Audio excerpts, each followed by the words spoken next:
Setelah membersihkan diri, Egi keluar dari pintu kamar mandi. Dia berjalan hendak ke arah sofa seraya menggosok rambut basahnya oleh handuk kecil dan dengan pandangan mata menunduk. Sudah selesai mandinya? Suara Anissa menyapa indera pendengar. Yang seketika pergerakan Egi terhenti dan berdiri di tempat. "Sini aku keringkan rambutmu," kata Anissa mendekati. Egi tidak menggubris ucapan tersebut. Dan untuk menghindari si gadis penyebab jantungnya yang selalu berdetak tak karuan, dia beranjak ke arah sofa dan duduk di atas sofa panjang sambil kembali melanjutkan mengusap rambut basahnya. Anak ini susah sekali dilayani, benar-benar bocah. Gumam Anissa yang ingin mencari pahala. Dia tidak mau tinggal diam mengikuti lelaki itu lalu berdiri di sampingnya. Dan tiba-tiba Anissa menarik mengambil alih handuk dari tangan Egi. Membuat lelaki itu terperanjat kaget menatap tanya. "Apa yang kau? Biar aku yang keringkan," kata Anissa segera melakukan pergerakan dengan mengusap rambut basah itu sebelum Egi menyelanya lagi. "Oh ya, aku buatkan jus stroberi kesukaanmu tuh, ada di atas meja."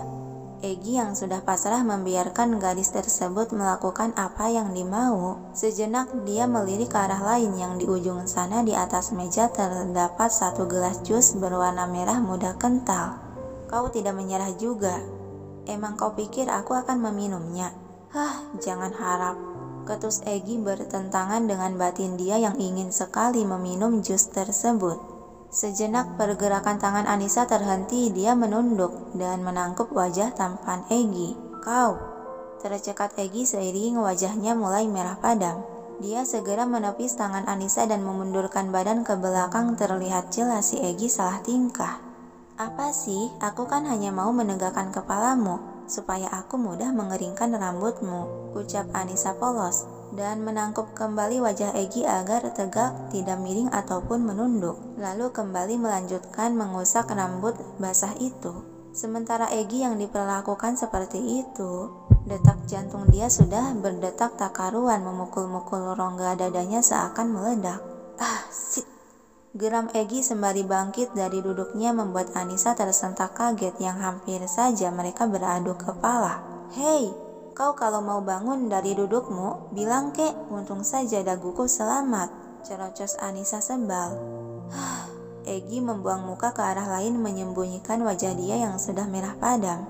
"Kau, lebih baik diam." "Diam? Maksudmu apa sih?" tanya Anissa dengan alis berkerut heran. Tanpa menjawab pertanyaan itu, Egi langsung melangkah cepat menuju ke pintu ruangan belajar. Anissa yang masih butuh jawaban, dia mengikuti langkah lelaki itu. "Hei, ada apa sih denganmu? Itu rambutmu belum kering." Egi berbalik dan memberi tatapan tak terbaca. "Diam, kau diam di sana, jangan bergerak," dibentak oleh suara cukup tinggi. Sontak Anissa menghentikan langkah kakinya.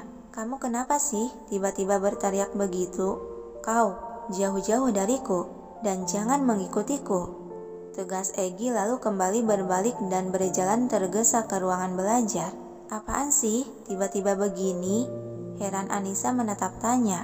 Namun Egi malah sudah masuk ke dalam ruangan belajar dengan menutup pintu secara kasar, membuat gadis itu seketika tersentak kaget dan refleks memegangi dada. "Dasar bocah aneh," berteriak dan menyuruhku jauh-jauh. "Emangnya apa yang salah denganku? Apa badanku bau ya?" gumam Anissa sambil mengendus-endus aroma bau badan sendiri. Enggak deh, malahan harum. Kan sudah mandi kembang 7 rupa, juga pakai parfum. Oh, atau mulutku yang bau ya?" Anissa menghembuskan napas ke telapak tangan untuk diendus baunya. "Enggak juga, kan aku enggak makan petai atau jengkol." Dasar saja tuh anak, bocah aneh. "Mending ke dapur saja deh daripada di sini yang akan membuatku naik darah lagi," ocehan Anissa sambil melemparkan handuk kecil ke keranjang kotor. Lalu dia beranjak keluar kamar untuk menuju dapur. Sementara di dalam ruangan belajar, Egi tampak berdiri dengan menempelkan punggung ke daun pintu tengah mengusap dada dan menghela napas beberapa kali untuk menenangkan detak jantungnya yang sedang berdegup sangat cepat. Macan betina, jika begini terus jantungku bisa bermasalah. Gumam Egy diakhiri hembusan napas panjang. Kemudian dia menempelkan telinga ke daun pintu untuk mendengarkan suara yang ada di luar ruangan itu. Alis dia berkerut saat tak mendengar suara pergerakan apapun dari luar. Apa dia keluar? Karena penasaran, dengan penuh kehati-hatian dan pelan, Egy memutar handle pintu agar terbuka sebatas badan. Lalu dia melongokkan sedikit kepala untuk melihat sekitar kamar yang terlihat kosong, tak ada siapapun. Sepertinya dia keluar, gumam Egy bernapas lega, sambil membuka pintu lebar-lebar dan keluar ruangan, lalu berjalan ke arah sofa yang dimana letak jus diletakkan di atas meja.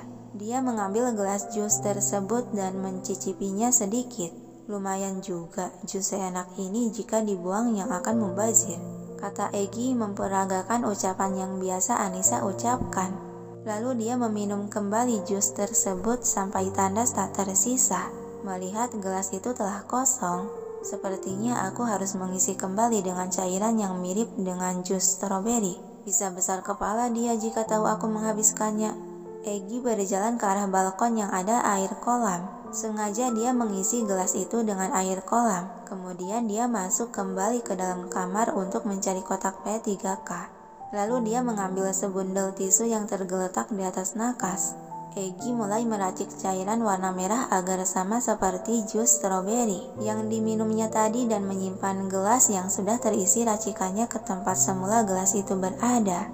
Melihat gelas berisi cairan merah yang dia dapat dari obat merah dan kekentalan yang sama seperti jus yang dia dapat dari tisu, membuat Egy tersenyum puas karena hasil racikannya sama persis seperti jus aslinya.